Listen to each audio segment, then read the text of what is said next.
लोकशाहीचा बुलंद आवाज, रिपब्लिकन वार्ता महाराष्ट्र। सावळी विहीर येथील न्यू इंग्लिश स्कूलमध्ये पालक मेळावा, बाल आनंद मेळावा व चित्रकला स्पर्धा उत्साहात संपन्न। बातमी शिर्डी येथून। सावळी विहीर येथील न्यू इंग्लिश स्कूलच्या वतीने पालक मेळावा, बाल आनंद मेळावा तसेच चित्रकला आणि रांगोळी स्पर्धेचे भव्य आयोजन करण्यात आले। कार्यक्रमाचे उद्घाटन शालेय समितीचे अध्यक्ष श्री बाळासाहेब जपे यांच्या हस्ते करण्यात आले।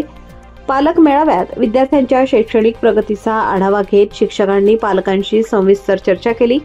अभ्यासक्रम, पुढील परीक्षांचे नियोजन, विद्यार्थ्यांना मोबाईलपासून दूर ठेवण्याचे महत्त्व या मुद्द्यांवर शिक्षकांनी मार्गदर्शन केले।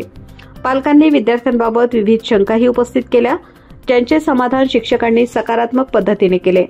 कार्यक्रमाचे अध्यक्ष श्री बाळासाहेब जपे म्हणाले, विद्यार्थ्यांनी मन लावून अभ्यास करून शाळेचा 10वीचा निकाल उज्ज्वल करावा। येणारे 3 ते 4 महिने अभ्यासाकडे लक्ष दिल्यास भविष्यात चांगल्या संधी उपलब्ध होतील। कोणतीही अडचण असल्यास शिक्षकांशी संवाद साधा, आम्ही मदत करू।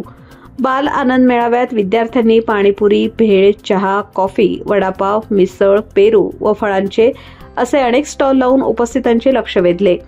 पालक व ग्रामस्थांनी मोठ्या संख्येने खरेदी करून विद्यार्थ्यांना प्रोत्साहन दिले। तसेच चित्रकला व रांगोळी स्पर्धेत विजयी ठरलेल्या विद्यार्थ्यांना बक्षिसे देऊन गौरवण्यात आले। कार्यक्रमाला मुख्याध्यापिका सौडाहाळे मॅडम, शिक्षक वृंद Mhaske, A J. Kalegore, M B. Khan, I. Khedkar, B R. Shrimati, Kanade M P., Dhiwar S S., Wakchaure A A., Lokhande R R. तसेच शिक्षकेतर कर्मचारी सौ मंकाळे, मावशी, सोनवणे आणि खेडकर बी.आर. उपस्थित होते। कार्यक्रम यशस्वी करण्यासाठी सर्व शिक्षक, शालेय समिती सदस्य, विद्यार्थी व पालक यांनी उत्साहाने सहभाग नोंदवला। रिपब्लिकन वार्ता महाराष्ट्र न्यूजसाठी प्रतिनिधी Rajendra Dunbale, Shirdi, Ahilyanagar. Subscribe now and press the bell icon. Never miss an update.